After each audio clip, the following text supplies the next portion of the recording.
Hi, everybody. Welcome back to this. I'm your host, Shauna Griffiths. And as always, we are having a real talk with a real leader. Today, we are also breaking down a hot topic to help you take your game to the next level. That's something that we do in every show. We pick a different hot topic that is specific to the guest. And today's hot topic is all about creativity in the workplace. And the guest I have is someone who I've gotten to know a bit. We're starting to get to know each other better. I think she's fabulous. Mary Messner. You are a keynote speaker thriving in the space and really are focusing on creativity. And I love when you talk about creating the unexpected. So thank you so much for coming to the show today. Absolutely. Thank you for having me. I'm really excited. Yeah.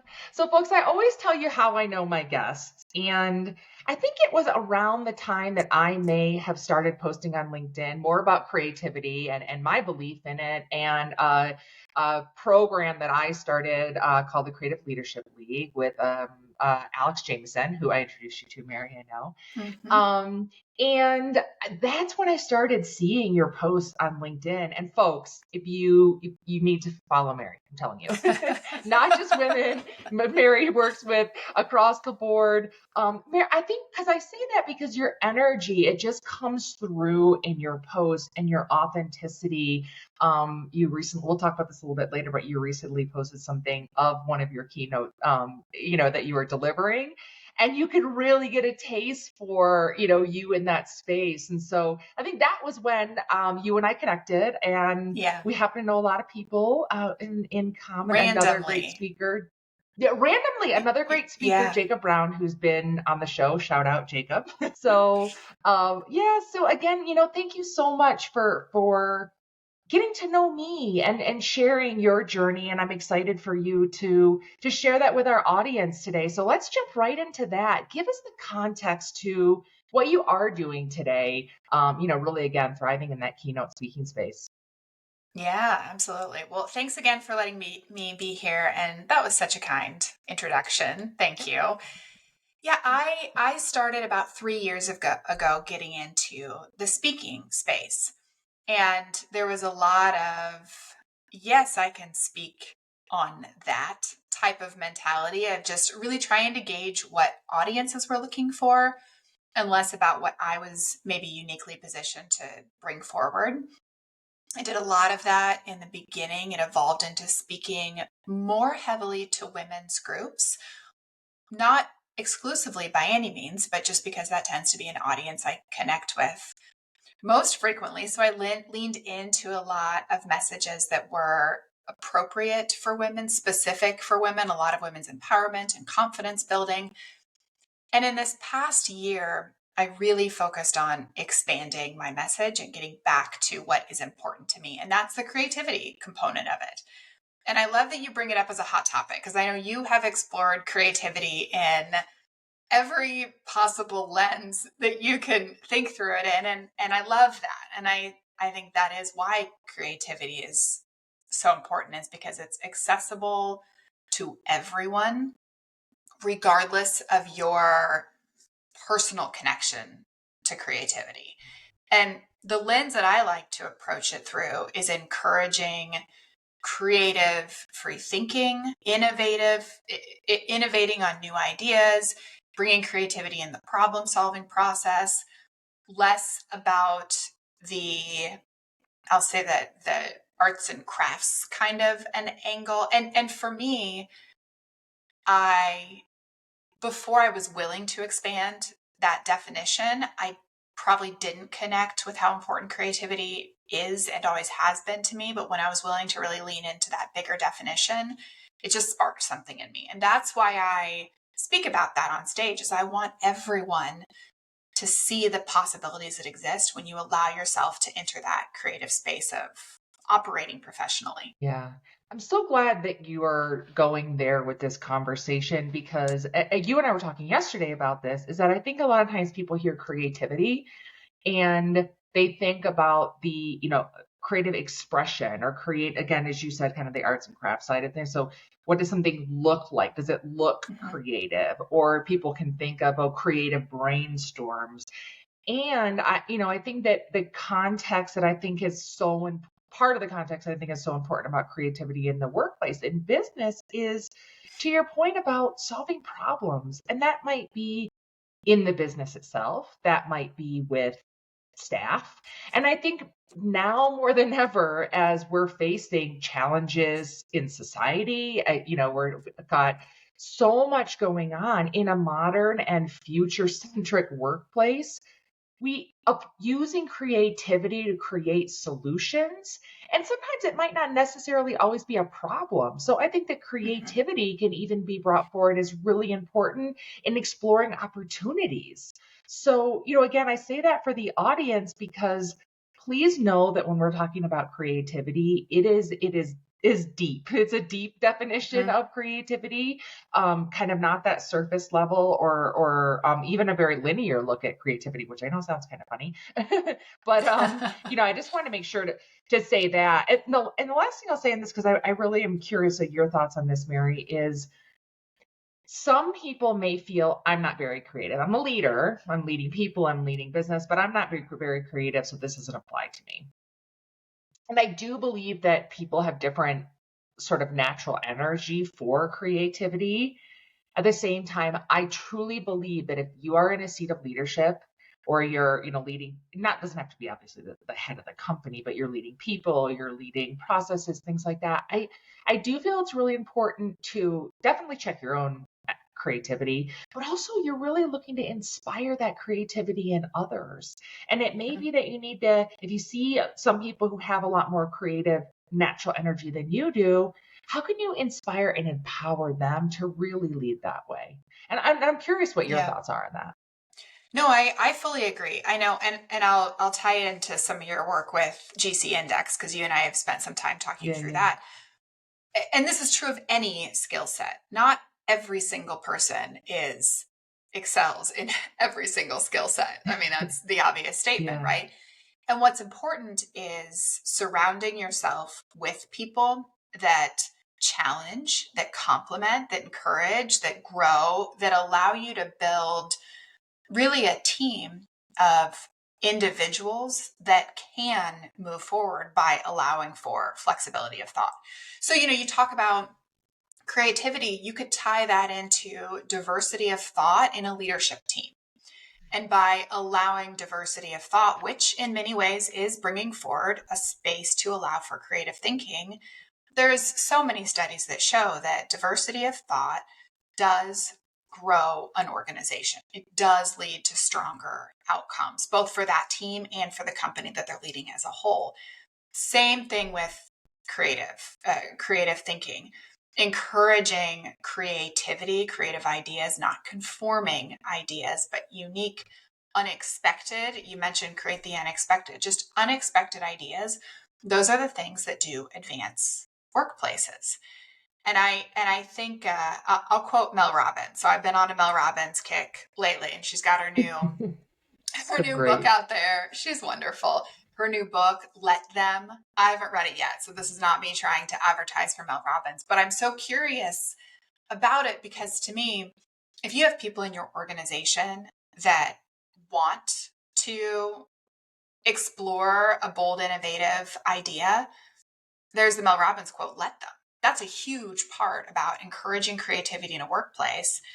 And I know we all have seen it where you have the leader that says, let's encourage free thinking. Let's think outside the box on this one. And people get excited. Some roll their eyes, but most tend to get excited when they're given that permission to really use their brain to think in an unexpected, unique way. But then so often it immediately gets limited by budgetary constraints or scope constraints, time constraints, whatever it may be. And that's one of, I think, the most important things that a leader needs to understand, that if you're going to encourage creativity in your workplace, it doesn't simply stop at the brainstorm. It goes all throughout this culture of an organization, which means you're going to have to allow people to take risks. You're going to have to be willing to try new ideas. But that is how you evolve. That is how you innovate. And that's how businesses are proving paths towards success in a kind of the unpredictability of the business landscape that we're in today. Yeah, absolutely. When I was looking into, what you're doing a bit at a deeper level, that part that you're talking about and the work that you're doing through, through your messaging is really helping to affect, like, and I've seen you write about this, is that company-wide culture. So again, this is something, as people are listening to this is something that it's not just about one solution in one moment in time. It is really an approach to the way of leading. It's an approach in the way of running business and handling people. And so to that end, when you just mentioned sometimes it's like a risk to take, I would love for you and I talked about this a little bit. So I would love for you to share with the audience your thoughts about the role of courage and the role of change related to creativity. Yeah, I'll introduce the framework that I use a little bit, because I think it'll tie back to that question. Perfect. So when I first started, well, let me back up even further, because there's a story that goes along with this. I had a coach I was working with last year. I've always worked with a coach in some capacity. And I had a coach I was working with last year, and she asked me the question, how are you creative? And I said, I'm really not. I make bracelets with my kids. Sometimes I have 2 daughters. So, we make beaded bracelets, but that's really it. And I remember sitting with that question later because she seemed really unsatisfied with my answer. So I sat with that question quite a bit. And that's when I realized that I have always operated through this lens of creativity, whether that was being, trying to lead a team in a way that I had never done before in the hopes of creating some new results, or just even applying for a job or starting a job that I wasn't truly qualified for, because I operated with this mantra of I can figure it out. And these light bulbs went off for me of, well, that is creativity. It is a huge part of who I am. So I started studying my own process of how I brought that to life. And the process I call dream, feel, create. And the dreaming piece is always the starting point. And that is where the courage comes in. That's that courage to allow yourself to express something that may seem like a risky idea, or like something that is so far reaching that you don't have any idea how to achieve the dream today. And that's okay. If you knew how, it would be a goal, and you could put the clear steps against it. But creativity starting with dreaming, where you really don't actually know what that path looks like, that's where the inspiration really does begin. And also, whether that's for yourself, you've got your self courage that you have to express, to not immediately say, oh, Mary, that's crazy. Shauna, that's a crazy idea. That will never happen. You have to say, okay, I'm going to trust myself here and lean into this dream a little bit. But then for a company, if you're leading a huge company or a small company, to allow an entire organization to maybe throw out some big, bold, potentially wacky dreams, it can feel a little scary to say to a company, I'm going to allow you to go down this path, and not immediately try and put limitations around the dream. So that's always the starting point. But the second piece, which for me is, I think, the most pivotal component of the whole model, and that's that feel component. Because if you have a big dream for yourself, for your company, for your team, and you're not clear or in alignment with the feeling that you want to inspire in yourself, or the feeling you want to inspire in team members or clients or anyone that's interacting with you, that dream will fall flat, or it's going to become misaligned. But think about, picture an organization that every single person in the organization is completely aligned with the feeling the company wants to inspire in every single person they interact with.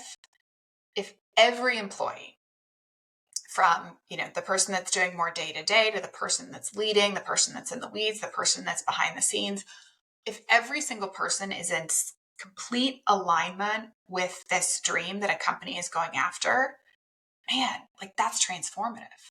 Everybody is marching to the same beat. And that's where you can begin to create a path towards achieving the dream. But all of it takes massive amounts of courage because there is inherent risk. That's worth it. Yeah. Yeah. It is definitely worth it. And the part about permission, I think, is really important because we can ask people for input. We can ask someone to be creative. And I do think a lot of times, unless we give the permission to think freely and share that we actually value that part of, so we're asking someone to bring that forward, I think to your point, it can feel like, oh gosh, I'm being asked to do this, but I need to stay within these boundaries. I know this person doesn't tend to be very creative, who's asking me to do this, so I need to be careful. And part of being creative, I think sometimes can be messy with thought. It's strategic, meaning it's rooted in helping to achieve the objective at hand. But again, being able to think creatively is kind of coloring outside of the lines a little bit, bringing in new and different ways, different perspectives, and different lived experiences. So, it's something I actually often use when I'm talking about requesting feedback, again, for leaders. If some of the thing that I do in my coaching with people is asking someone for feedback is different than giving someone permission to give you feedback. And so similarly asking, so that's where I draw that parallel, is asking, someone to be creative and again, let them know I'm valuing your ability to think differently than I will think. And then someone feels, again, to your point, you're actually helping them feel more courageous in their creative process.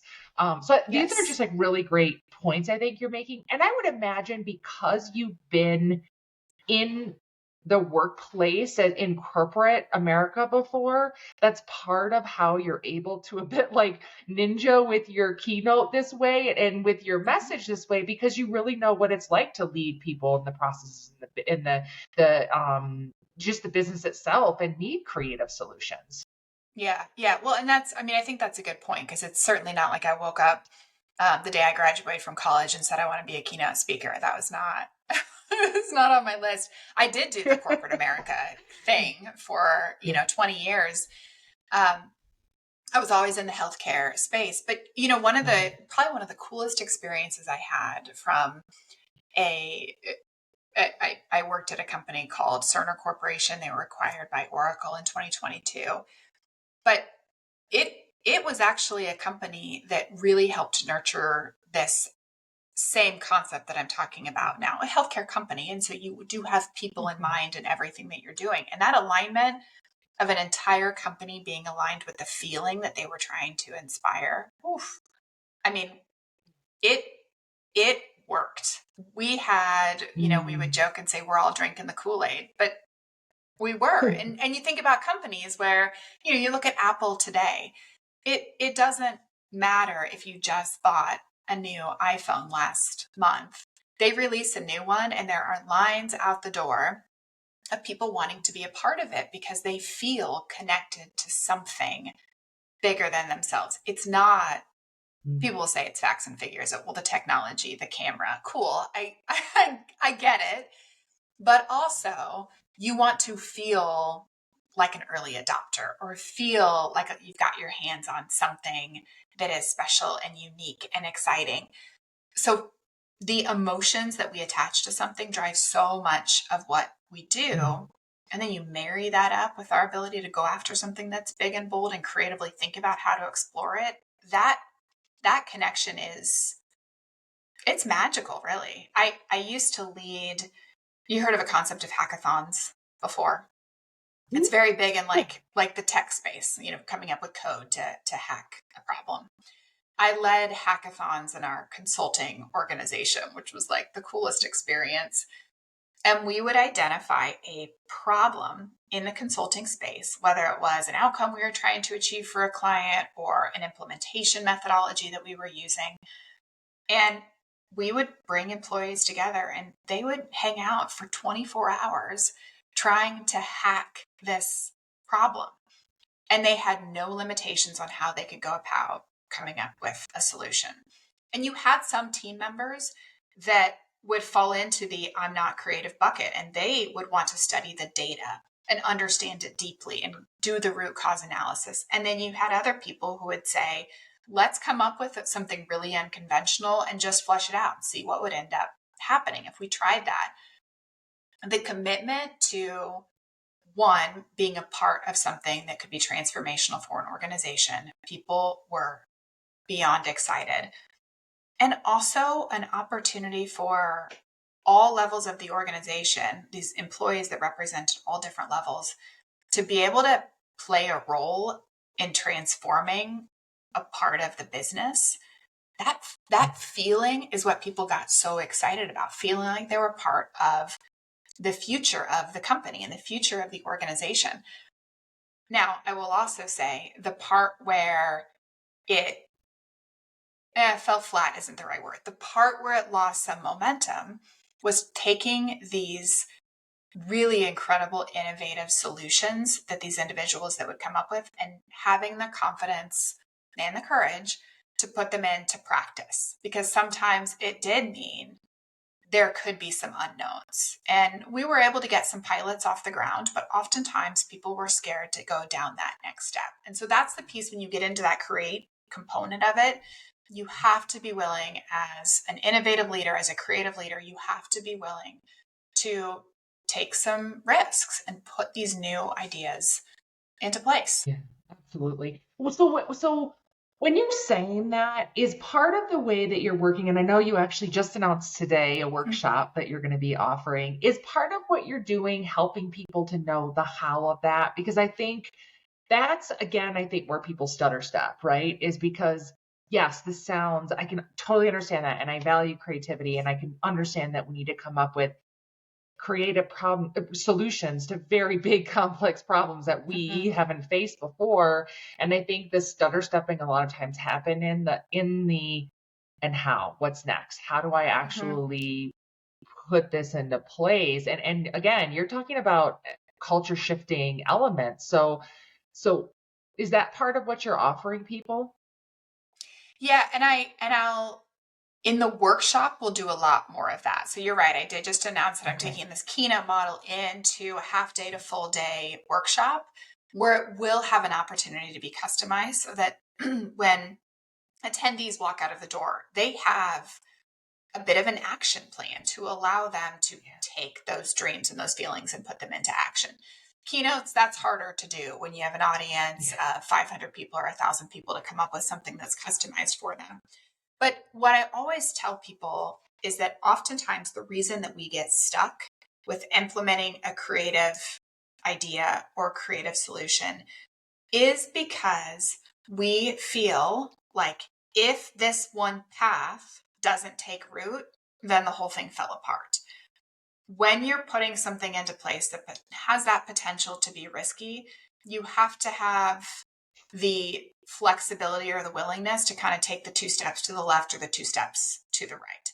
It is something new. The defined path that you think you're going to step onto when you're trying something new, you can't know what's going to be 5 steps down the road. You can get some ideas, you can come up with some plans for it, but a huge part of this, my belief, is to have that willingness to not throw an idea out when it doesn't begin perfectly, but to continue to have that creativity with you on every step of the journey so that you can introduce a little bit of flexibility. So it doesn't simply end in the idea of, cool, we've got this great creative solution, let's go put it into practice. That creativity walks with you on every step of the way. It's Did that really answer your important question? Yeah, absolutely. Absolutely. It made me start thinking of something else really cueing to the audience is that what you're trying to do is not only bring it to the surface and talk about something that's very important. And as we said, like culture shifting, it's also something that you're setting people up for success with that how.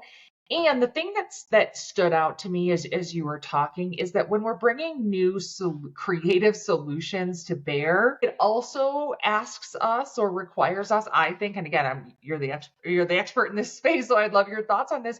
But we have to bring new creative sort of measures of success or ways of evaluating. So to your point, when you're trying something that's creative and new, it's if it's not perfect and it may be a bit messy, the process. And so Yeah. how do we set ourselves up for not looking at it out of the gate saying, well, this doesn't match the way that we evaluated things before, or it's a little bit wonky at first, so we're going to stop, we're going to squash this. So you just really sparked me to think, and again, I'm cueing this for the audience, is also bring to the table different almost evaluation of the process when you're trying something new, and that requires the courage that you spoke about earlier.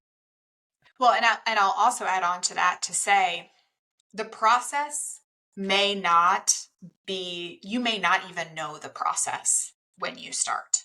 Right. It may require a massive amount of trial and error.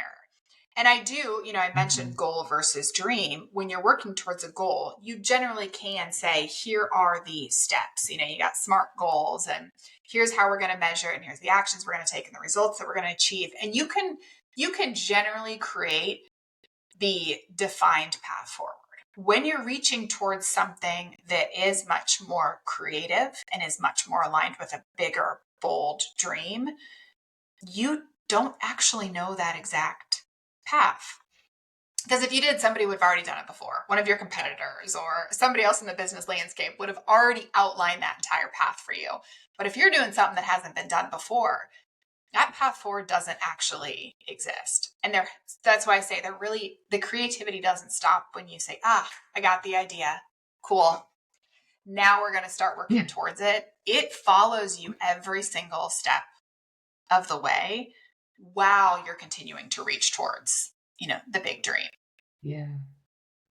It requires you also to be really that present element, that being part of the, like, focusing on the journey at hand. And it's funny, someone messaged me the other day on LinkedIn, and he wrote me and said, I think it's all about big goals, meaning like that was his part of his definition of what he thinks, I don't know, like purpose is. And again, that's great for him. For me, I actually, because I'm more creative in my process, like we're talking about, I'm oftentimes reinventing myself or putting something new out there, reinventing, solutions for clients I have. I think there really is this element where I'm really, a lot of my time is focused, to your point, on I am doing things that are new and different, even for myself. So like, how can I stay focused on it and continue that process of creating solutions? It's not, to your point, I'm not following a path that somebody else has done a lot of the times, which can feel really uncomfortable. So that's another element of this, is that sometimes when you're going to be exercising this area, this energy of the creativity, if it's new for people, or you're bringing it as something new to a way of operating, it can feel a little clunky at times, I think. Totally. Even for myself. So, you posted something yesterday about confidence. And was it yesterday? I don't know. It was it was recent. Again, folks, Recently. as you can tell. Recently, as you can tell, folks, I really like what Mary posts on LinkedIn, said twice. But it was really great, I think, you bringing forward the element of confidence, because we talked about the need for courage in making changes, in adopting a new way of operating, and the approach that you so nicely laid out that you use. So where does confidence come into this, and how can we help to supercharge our own confidence to be able to operate this way? Yeah. Well, so there are two things you mentioned, and I want to, the first thing where you were talking about kind of exploring this path and trying to figure it out, because you brought up LinkedIn, I'll tie back into that a little bit. That I started posting consistently on LinkedIn earlier this year, and it has been, I look at some of my earlier posts and I'm like, those words are words that somebody else would have said. Those weren't me, but I didn't, I was learning, I was trying to figure it out.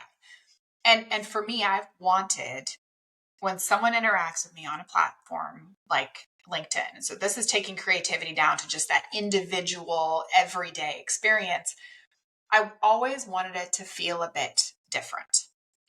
And I still don't entirely know what that looks like, and it's still a lot of trial and error. But to get me through that process, I do observe what other people are doing. And I do have a LinkedIn coach that I work with that helps me understand the marketing engine behind it, because there is so much that I don't know about all of that. So looking to others for inspiration is huge.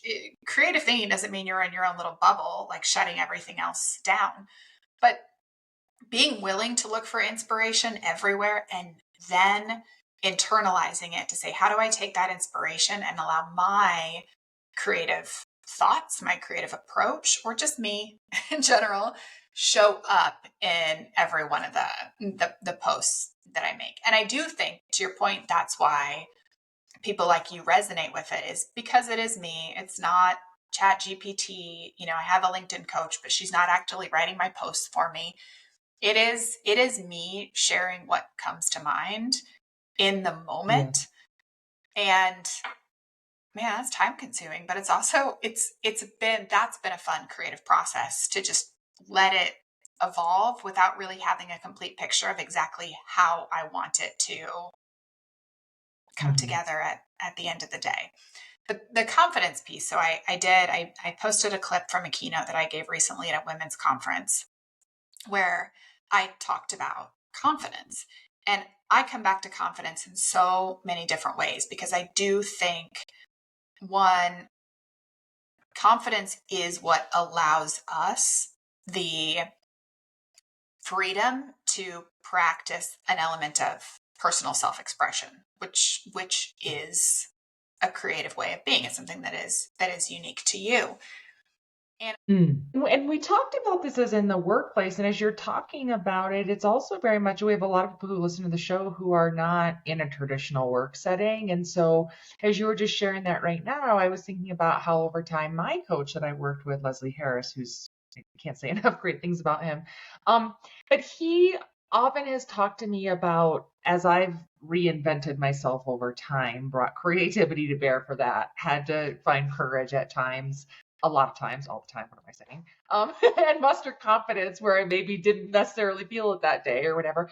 A lot of times he reminds me that I'm redefining, just as I'm redefining who I am in a moment or what I'm doing. It's redefining what success looks like, redefining what this journey looks like. So I think I'm echoing what you're saying about creativity being woven in throughout the whole element. And, we have talked about, as cheesy as it sounds, and I didn't plan for this, but like these 3 C's, right? Of confidence, courage, and creativity. And they really do all go together. And I pull these things out because I think it makes it sound, it makes it more accessible, I think, as we're listening to it, hopefully as the audience is listening to this. It makes creativity, which either may feel intimidating to some people, or some people may think, oh, I've got creativity down pat, but hopefully we brought some different things to bear today. But it just makes it so much more accessible. And it really is important. I think just especially as we're continuing this journey in this world that is so fast paced and is changing so quickly. We look at the pandemic, everything we face with that, and how we've constantly had to come up with creative solutions for how to get through that, how to continue to change, move forward, and then the ripple effect. How do you continue to, evolve yourself and what you're doing? So I just, again, echoing some of the things that you're saying, I think are just so important for people, regardless if you're, entrepreneur, solopreneur, working in your workplace. I think all of these elements are really applicable. It sure does. I love that. It's something I talk about a lot, is that combination of awareness, your willingness, and the practice. That's what we're doing here, folks. Bringing that to bear with creativity. So Mary, thank you so much for spending time with us today. Really appreciate all that you shared. As we're closing out, again, folks, remember Mary is a keynote speaker. She's working across organizations to do that. Does work with some women sometimes, but all people.